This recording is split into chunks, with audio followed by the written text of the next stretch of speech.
Hello दोस्तों, नमस्कार। स्वागत है आपका SK wise quotes and jokes में। दोस्तों, आज की हमारी कहानी कुएं का पानी, अकबर बीरबल की कहानी। एक किसान बहुत परेशान था। उसे अपने खेतों को सींचने के लिए पानी की जरूरत थी।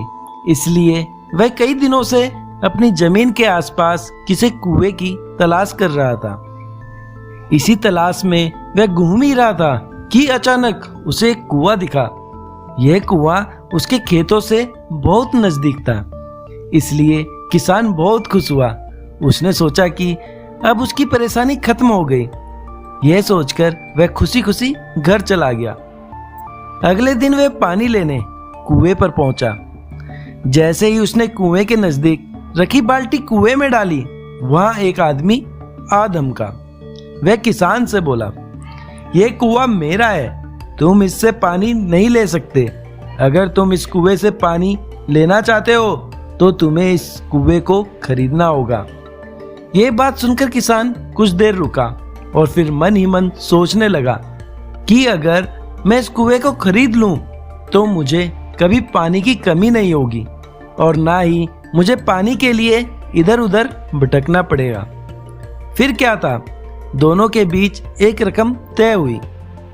किसान के पास उतने पैसे तो थे नहीं, लेकिन वह ये मौका छोड़ना नहीं चाहता था। इसलिए किसान ने उस आदमी को अगले दिन वह रकम देने का वादा किया और घर की ओर चल दिया। किसान के लिए कुआं खरीदने का यह अच्छा मौका था, इसलिए वह इस काम को जरा भी देर नहीं करना चाहता था। घर पहुंचते ही उसने अपने करीबियों और दोस्तों से इस बारे में बात की और कुएं के लिए हुई तय रकम का इंतजाम करने में जुट गया। थोड़ी भागदौड़ और कोशिश के बाद आखिरकार उसने वह रकम जमा कर ली। अब वह पूरी तरह से निश्चिंत हो चुका था कि उसे कुआं खरीदने से कोई नहीं रोक सकता। जमा हुए पैसों को लेकर वह फिर घर चल दिया। उसे बड़ी बेसब्री से इंतजार था कि कब रात खत्म होगी और वह कुआं खरीदने जाएगा। इसी सोच में वह पूरी रात सो नहीं सका। अगले दिन सुबह होते ही वह कुआं खरीदने निकल पड़ा। उस आदमी के घर पहुंच किसान ने उसके हाथ पर पैसे रखे और कुएं को खरीद लिया। अब तो कुआं किसान का हो गया था, तो फिर उसने पानी निकालने में देर नहीं की। जैसे ही किसान ने कुएं से पानी निकालने के लिए बाल्टी उठाई, उस आदमी ने फिर बोला, ठहरो, तुम इस कुएं से पानी नहीं निकाल सकते हो। मैंने तुम्हें कुआं बेचा है, कुएं का पानी अभी भी मेरा है। किसान मायूस हो गया और न्याय के लिए राजा के दरबार में शिकायत करने पहुंच गया। मालूम है उस राजा का नाम क्या था? राजा अकबर। राजा अकबर ने उस किसान की पूरी कहानी सुनी और फिर उस आदमी को दरबार में बुलाया जिसने वह कुआं बेचा था। राजा का फरमान सुनते ही वह आदमी भागा भागा दरबार में हाजिर हो गया। राजा ने उससे पूछा, जब तुमने इस किसान को अपना कुआं बेच दिया तो फिर इसे पानी क्यों नहीं लेने दे रहे हो? आदमी बोला, महाराज, मैंने इसे केवल कुआं बेचा था, पानी नहीं।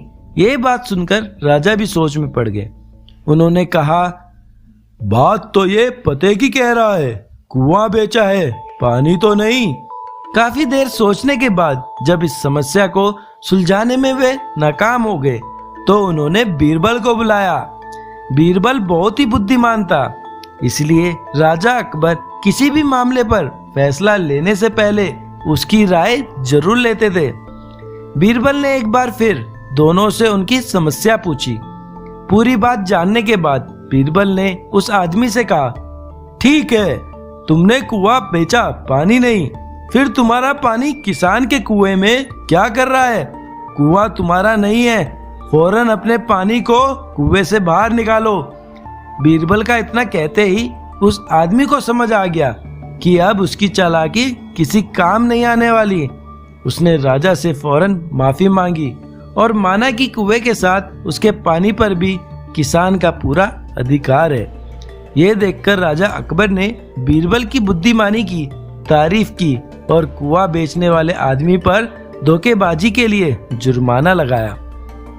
दोस्तों, इस कहानी से हमें शिक्षा मिलती है, अपने आप को दूसरों से अधिक चालाक नहीं समझना चाहिए, साथ ही धोखा देने की आदत से भी दूर रहना चाहिए, क्योंकि कोई ऐसा भी हो सकता है जो आपसे भी अधिक बुद्धि का इस्तेमाल करना जानता हो। ऐसे में आपका धोखा पकड़ा जाएगा और आपको अपने किए का भुगतान करना होगा, जैसे इस कहानी के अंत में कुआं बेचने वाले आदमी को करना पड़ा। तो दोस्तों, कैसी लगी आपको कहानी? आशा करता हूँ हमेशा की तरह आपको कहानी पसंद आई होगी। अगर पसंद आई है तो अपने दोस्तों के साथ शेयर करें, मेरे चैनल को सब्सक्राइब करें। मिलते हैं नेक्स्ट वीडियो में, तब तक के लिए नमस्कार।